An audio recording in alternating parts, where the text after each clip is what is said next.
What if he hits the truck? It's paid for. He doesn't have a ride home. Yeah, he doesn't have a ride home. That's right.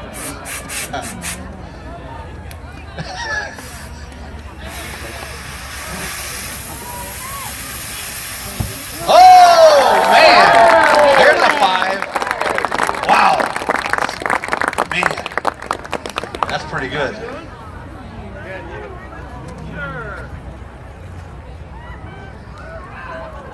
Whoa, there's a 4. 5 to 4. Not bad. Well, Zach, can you 5 to 4? 5 to 4. I'm winning? You're winning. I quit. You can't quit. You got to take 2 more throws. 5 to 4.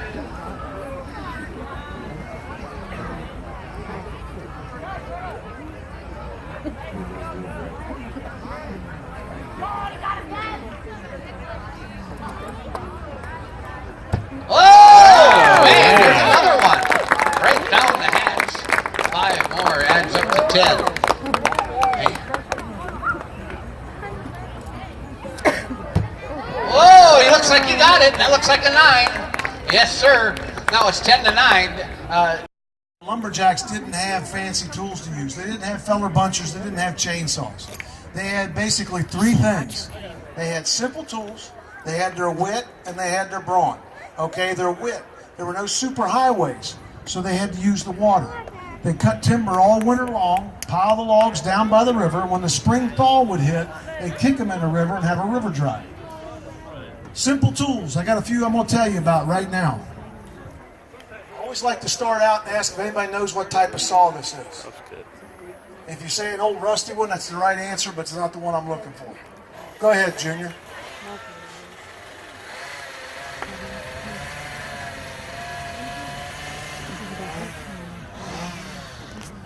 Hey, it's only a 30-minute show. Come on. This isn't a crosscut saw. This is an antique ice saw. This was used to harvest ice out of lakes and rivers, cut them into block form, and use those blocks of ice. They take them to a cave, a cavern, or a well-insulated ice house, and in the summer months use it for refrigeration purposes. Now, people are my age and older. You kids, when you go get your milk out of the refrigerator, we know the forerunner of the refrigerator to be the ice box. That's right. Okay, I got 3 axes here. I'm going to tell you about 2 of them right now. First one, the old-fashioned single-bit axe, most popular axe of all times. This was used by the settlers when they cleared the land. They cut the trees down, cut the trees into timbers, used those timbers to build their homes, their barns, their fences. Once they were done, they still had to plant their crops. And not having a plow, guess what they used? The axe. They drive it in the ground, create a hole, drop the seed in there, and stomp it into place. Now, who'd like to plant 40 acres like that? I wouldn't. Now, the next one, I'm going to issue a little challenge. How many of you people got an old double-bit axe laying at home in the barn or garage? Okay, after you hear this talk, I want you to go home and check it out. Most old double-bit axes are lopsided. I'm going to tell you why. The big side was used to cut the tree down, cut the limbs off, possibly even peel the log.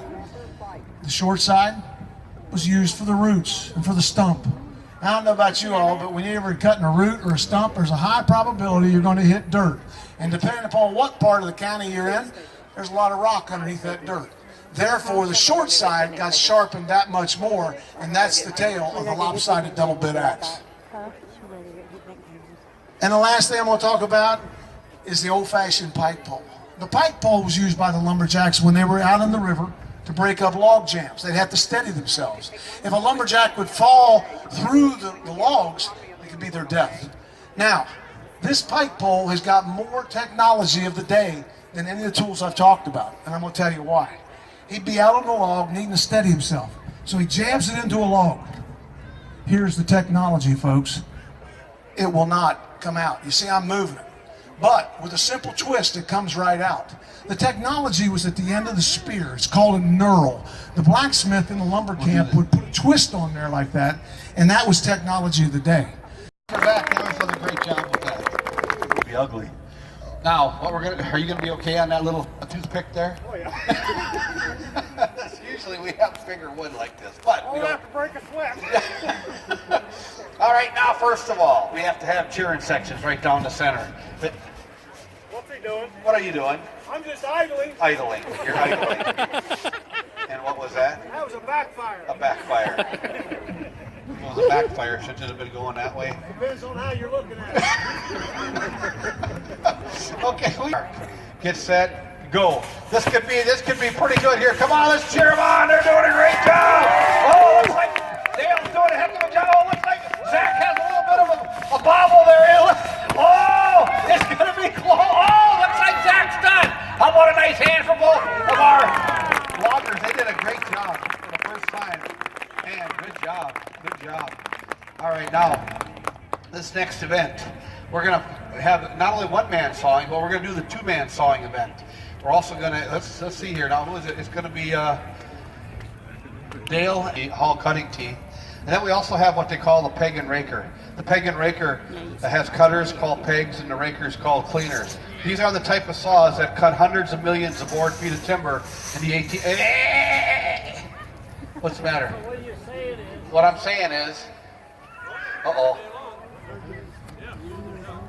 What you're trying to put across here is that you're going to have a demonstration of crosscut sawing. That's right. Oh, no, you're not. What? Because these people don't want to see a demonstration.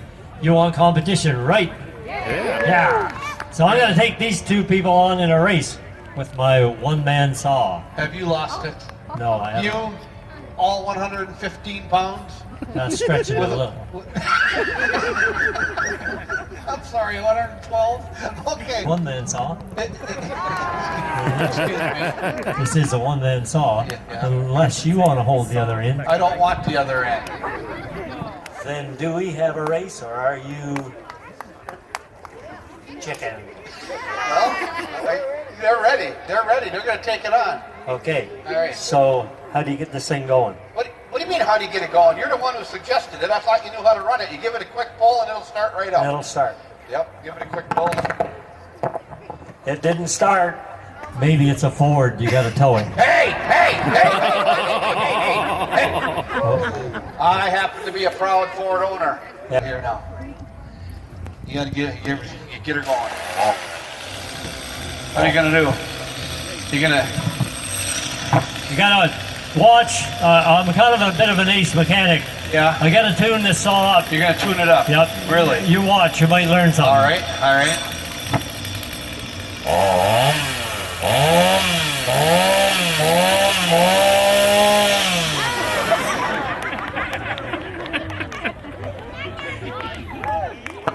It slipped. You're in trouble. Not really. You just happened to get in the way. Here we go. Hey.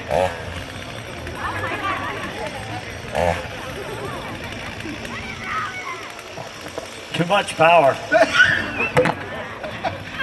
Are you ready? On your mark. Get set. Go! Here we go! Oh!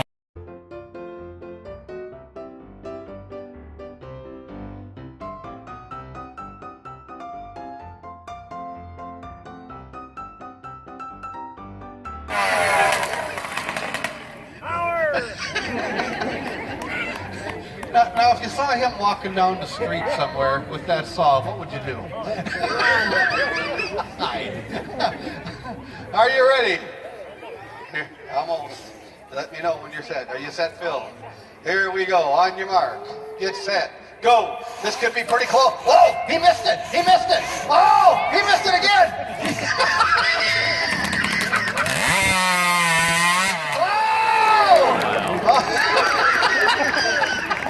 I have to tell you, I've never seen anybody have trouble pulling that cord like that before. That's showbiz. You never know. How about a nice hand for all three of these guys? They did a great job. This side over here. You want this side? Oh, nice group. That means all you people over here, you get to cheer for our 9-time champion, Phil. All right. They're going to step out along 2 out of 3 falls. The rules are very simple. You cannot cross the center line. You cannot touch your opponent. It's about the only rules there are. Spin a log forward, backwards, bob it up and down, splash water on your opponent, whatever you can think of. Of course, it's a lot easier to splash water from Bruce's end of the log. Back and forth they go, doing a good job. Both ends of that log right now. Takes tremendous quickness and agility. Always watch your opponent's feet. Oh, Phil takes a turn there. Back the other way. Now he's back this way. Oh, he doesn't know which way he's going to face. Oh, look out. Down they go. Oh, that was a close one. Oh boy, that was close. How many people think Bruce won that fall? Apparently not. How many people think Phil won that fall? All right, Phil did get the first one just by a hair. So he's ahead 1-0. Oh, don't talk about hair, Bruce says. Okay. There ain't enough hair in this whole outfit. Never mind. What? What's the matter? You know, my brother and I thought we were pretty close. Until this last Christmas, he bought me this wig with a hole in it.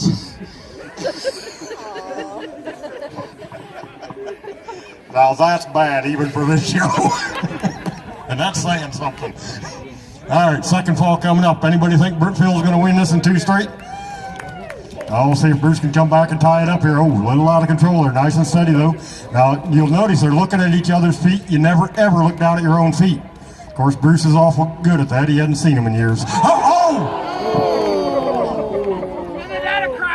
Oh, yeah, you look all broken up about that. Oh, my goodness. Oh, no. What are you holding your head for? I'm not going to hold where it hurts.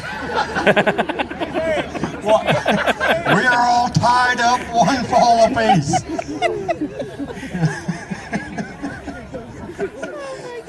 How many third and final fall, winner take all? Who's going to be cheering for Bruce? Who's going to be cheering for Felicia?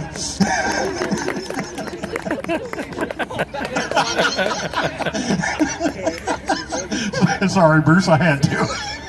All right, winner take all right here before your very eyes at the Bob Evans Farm Festival. Doing a good job both ends of that log. Oh, you got to stay on the log. Somewhere in the rule book, you have to stay on the log. I did not fall in. All right, all right, going to bring the log back to shore. We're not counting that. Though Bruce technically is DQ'd, and I don't mean Dairy Queen. Though he might. All right, here they go. Third and final fall. Pick your winners, help them out. The more noise you all make, the harder they're going to work out better. So you get who's it going to be? Back and forth, bobbing that log up and down. You see, maybe back and forth, working hard, doing a good job. Oh, we got to go. Oh, look out! Down he goes. Phil's our winner. Oh man, what a good match that was for the first show on a Friday morning. Well, but it's not over yet. Phil's got a special treat in mind. He says he has a better way of doing it. I'm not sure what he's got in mind here. He said he has an easier way of doing it. We'll find out what this is all about. Phil says he can go faster.